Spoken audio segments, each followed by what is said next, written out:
પ્રભુએ એટલું મસ્ત જીવન આપ્યું છે. વલ્લભે સવારથી સાંજ સુધીની એટલી સરસ દિનચર્યા કરી દીધી છે કે આપણે બીજું કાંઈ વિચારવાનો જ ટાઈમ નથી મળતો. સવારથી જાગો ત્યારથી 2 વાગ્યા સુધી પ્રભુ તમારો છેડો છોડે તો જાઓ ને.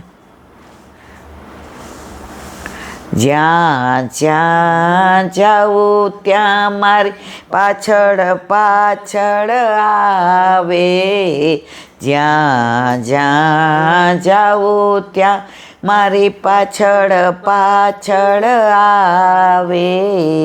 દયાનો પ્રીતમ બેની મારો કેડલો ના છોડે, દયાનો પ્રીતમ બેની મારો કેડલો ના છોડે.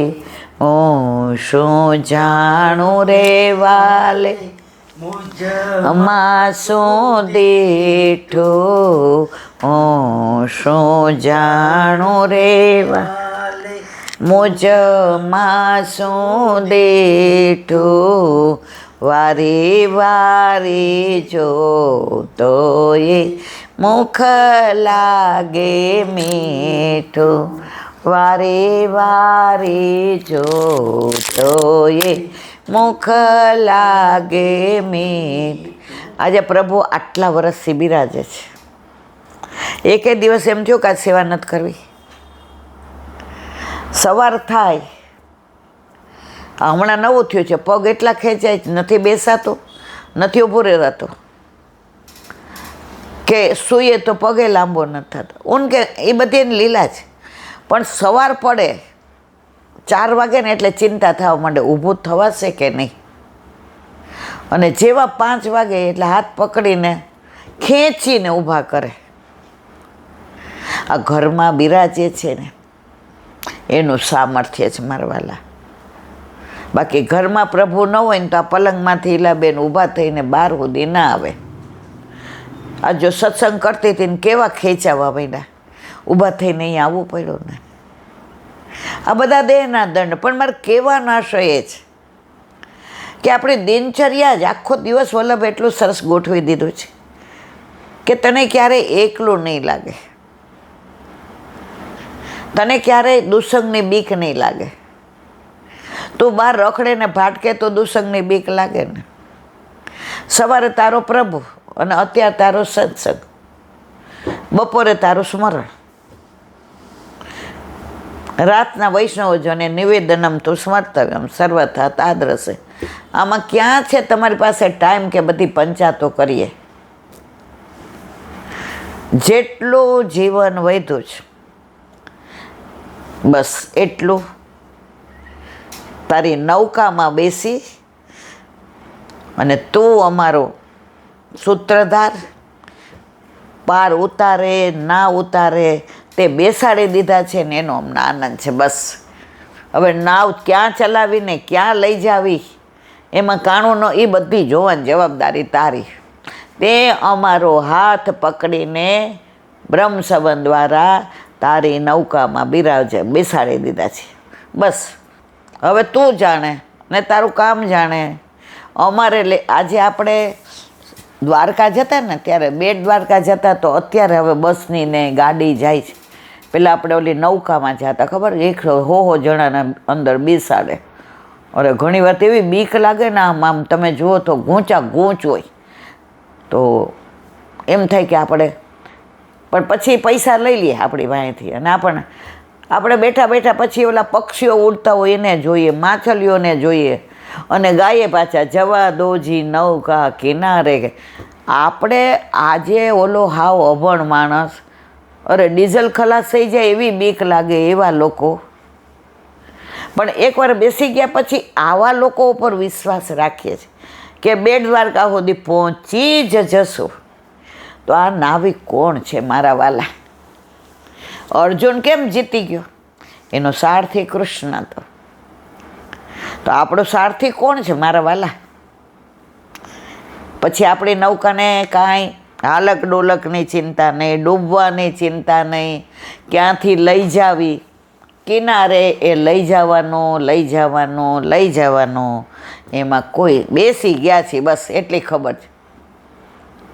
પછી અંદર પાછા ઓલા મોબાઈલમાં વગાડે ને તો ઓલા છોકરાઓ નાના તો અંદર ડાન્સ કરે. આપણે કેવું પડે, એ ભાઈ શાંતિ રાખ, ઓલો કે કાંઈ ચિંતા કરો માં બેન, એને જે કરવો એ કરવા. અલા ભાઈ, શરૂઆતમાં તો મને તો બહુ બીક લાગતી હતી. તો લૌકિક નાવિક ઉપર આપણને આટલો વિશ્વાસ છે, તો આ તો આપણા ઘરે બિરાજતો આપણો ઠાકોરજી અલૌકિક. ચિત્ત તો સિદ્ધને ચિંતા કરે, કૃષ્ણને કરવું હોય તે કરે. હવે આપણે બરસાના મૂળ આવ્યું.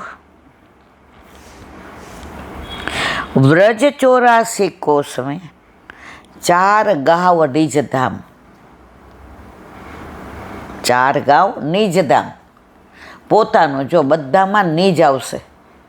વલ્લભનું એક કીર્તન છે બિહાગ રાખમાં, માર્ગ રીત દેખાય પ્રગટ વે, માર્ગ રીત દેખાય, માર્ગ રીત દેખાય પ્રગટ વે, માર્ગ રીત દેખાય. એમાં આવે છે નિજ જન, નિજ મંડળી, બધું નિજ ગૃહ. આ એ નિજ ગૃહ, બધું નિજ જ છે. આખી દુનિયા માટે કાંઈ વલ્લભ કે આપણે છે જ નહીં.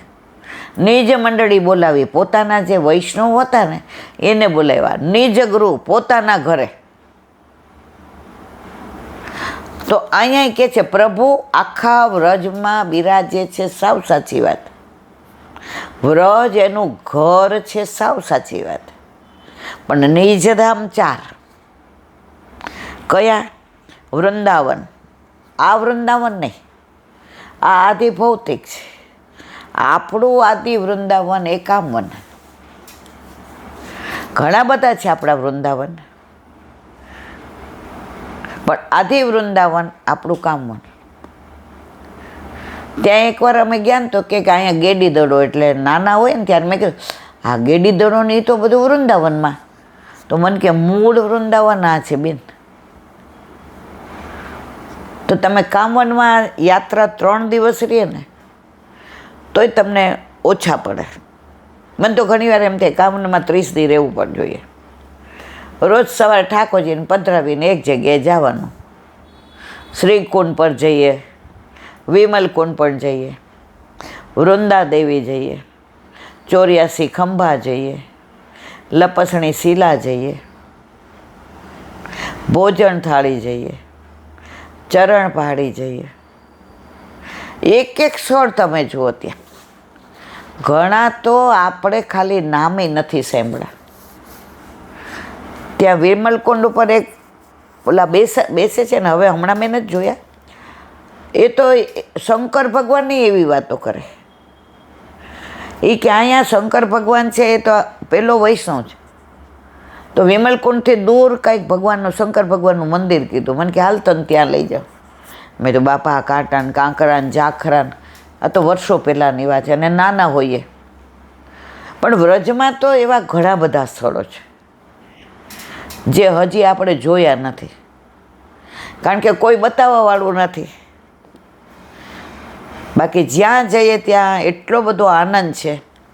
તો અહીંયા કે છે વ્રજ 84 કોષ મેં, 84 કોષની વ્રજમાં 4 ગાંવ નિજ ધામ, પોતાનું ધામ. આપણે અહીંયા અમદાવાદ રહીએ ને, અને આપણે બોલીએ એટલે તરત બધા કે કાંઠિયાવાડી છું. એટલે આપણે કહીએ કયું તમારું ગામ? એટલે આપણું ગામ લેતા લેતા તેવા ફૂલી જાય ને કે હવે જોઈએ, રહીએ છીએ અહીંયા 40 વર્ષથી, ધંધો અહીંયા, છોકરાઓ અહીંયા, છતાંય મૂળ ક્યાં? તો તરત કહે અમે અહીંના. હવે જ્યાં આપણે વર્ષે નથી જતા ત્યાં આપણું ઘરે નથી, બધું કાઢી નાખ્યું. પણ તોય અમે આ કોલેજમાં હતા, અમે આ સ્કૂલમાં હતા, અમે અહીંયા ફરવા જતા હતા.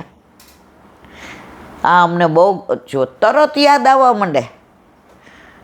જ્યાં આપણે 20 વર્ષ રહ્યા તોય તો ઠાકોરજીને આવા 4 નીચ ધામ છે. પોતાના ધામ કયું? વૃંદાવન, મધુપુરી, મથુરા, બરસાનો લાડલીજીનું ગામ અને નંદગામ, જ્યાં નંદ ભવન ને બેઠકજીને ત્યાંય ઘણું બધું છે.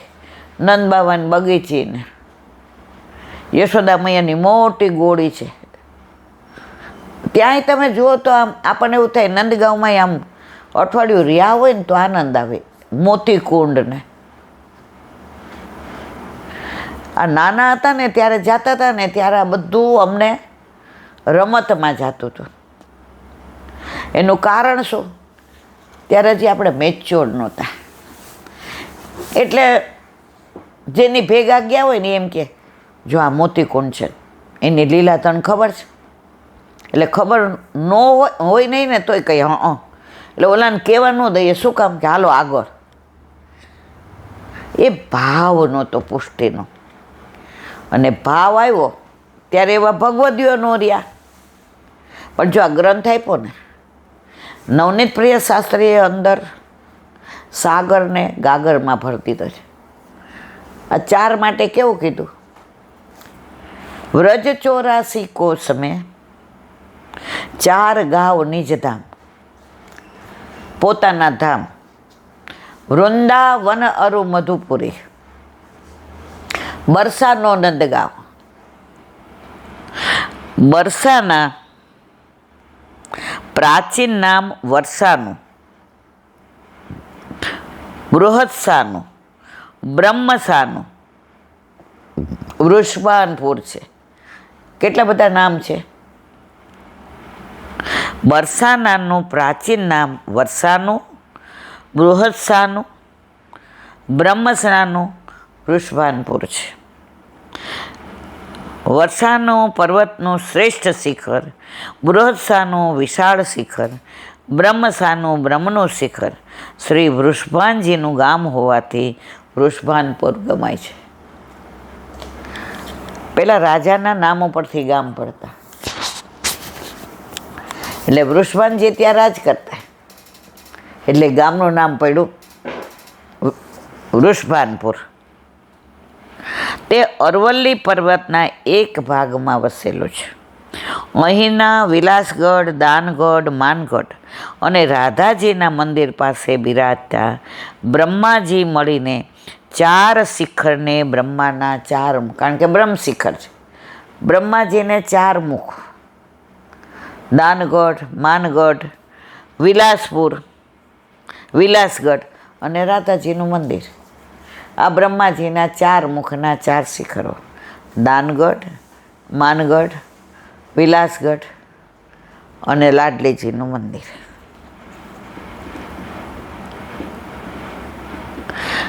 લોક પ્રસિદ્ધ પ્રમાણે નંદગામનો પર્વત શિવજીનો, જે અત્યારે આપણે નંદગામ જઈએ તો નંદ બાવાનું ભવન છે, નંદ ભવન. ત્યાં નંદ બાવાને, યશોદાજીને, બલરામજીને, રેવતીજીને જે બધા સ્વરૂપો છે. નીચે મંદિર છે દો વપુ એક પ્રાણ. એમાં 2 સ્વરૂપ સાથે બિરાજે છે. એમાં અડધું સ્વરૂપ છે શ્યામ છે અને અડધું છે શ્વેત છે. અડધા શ્યામ સ્વરૂપમાં ઠાકોરજીના શૃંગાર થાય છે અને શ્વેત સ્વરૂપમાં રાધાજીના શૃંગાર થાય છે. બહુ સુંદર સ્વરૂપ છે. તમે જેવા નીચે ઉતરો ને સામે જ છે શંકર ભગવાનનું મંદિર, એની બાજુમાં આ છે દો વપુ એક પ્રાણ. તો લીલી પરિક્રમામાં ઘણીવાર નંદ ઉત્સવ અહીંયા નંદગાંવમાં થાય છે. આપણે એકવાર ખબર છે 2018માં 12માં ત્યાં કર્યો હતો લીલી હા જો 2018, થોડું યાદ ઓછું રહીએ પણ કેવો આનંદ આવ્યો. ઉપરથી ને જે બધું વર્ષા થઈ રહી હતી બધી, નંદ ઘેર આનંદ ભયો. પગ દુખતા હતા એ નાચવા માંડ્યા હતા ધમધમ કરતા. ઓલા ભાઈ તો ઓલી વૈશાખી હાથમાંથી લાકડી ખબર છે એ ફેંકીને નાચતા હતા. એ ત્યાંનું વાતાવરણ, ત્યાંનો માહોલ, તમારામાં એવો આવેશ જ આવી જાય કે બધા નંદ ઘેર આનંદ ભયો, જય કનૈયા લાલ કી. લોક પ્રસિદ્ધ પ્રમાણે નંદગામનો પર્વત શિવજીનો છે, ગિરિરાજી વિષ્ણુનો છે અને બરસાનો પર્વત બ્રહ્માજીનો છે. જો નંદગાંવ કોનો પર્વત? શિવજીનો. ગિરિરાજી કોનો? વિષ્ણુનો. અને બરસાનો કોનો? બ્રહ્માજીનો. એ બ્રહ્માજીના 4 મુખ: દાનગઢ, માનગઢ, વિલાસગઢ અને લાડલીજીનું મંદિર. તો અહીંયા આપણે એને વિરામ આપીએ. વધુ આવતીકાલે. બોલો વલ્લભાથી.